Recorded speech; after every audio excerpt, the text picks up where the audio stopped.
Monsieur Mabiatossa, il est vrai que le secteur privé a un rôle important, même crucial à jouer dans ce processus de diversification de l'économie. Assurément, et je rejoins ce qu'a dit mon cher frère, à savoir qu'on a les moyens aujourd'hui de développer le Congo-Brazzaville.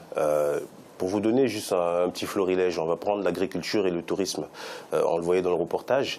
Rendez-vous compte que le Congo-Brazzaville, et moi c'est d'ailleurs quelque chose qui moi-même m'insupporte, c'est plus de 70% de denrées alimentaires qui sont importées. Et vous vous rendez compte que sur l'ensemble de la superficie, on est à 10 millions quand même d'hectares. Seuls 2% des terres arables. Seuls 2%, entre 2 et 3% de terres cultivées, donc exploitées. C'est juste inconcevable. Et pourtant, on a de l'or sous les pieds. Et pour paraphraser le docteur Agbou que vous avez reçu la semaine dernière, l'une des armes les plus dangereuses, ce n'est pas la bombe nucléaire, c'est l'alimentaire. Et justement, on devrait se focaliser là-dessus. Parce que quand je vois que ça représente environ 500 milliards par an, inverser la tendance. Et vous voyez le nombre d'emplois que ça peut créer, le nombre de familles que ça peut alléger, parce qu'aujourd'hui on a des consommateurs qui se paupérisent d'une certaine manière.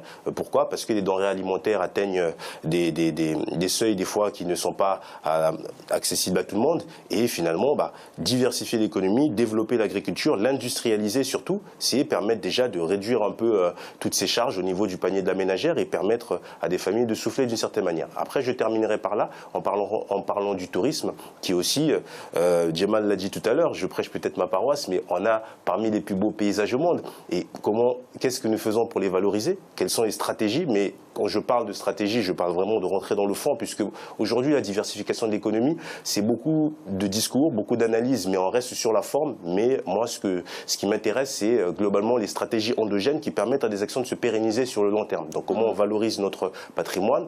Et ce sera mon dernier mot, parce que là, le tourisme a une dimension assez particulière, c'est qu'elle est non seulement économique, mais en même temps aussi c'est un gage de fierté nationale. Pourquoi? Parce qu'on valorise notre patrimoine et notre culture, et c'est dans cette direction, à mon avis, que les autorités congolaises devraient focaliser leurs efforts.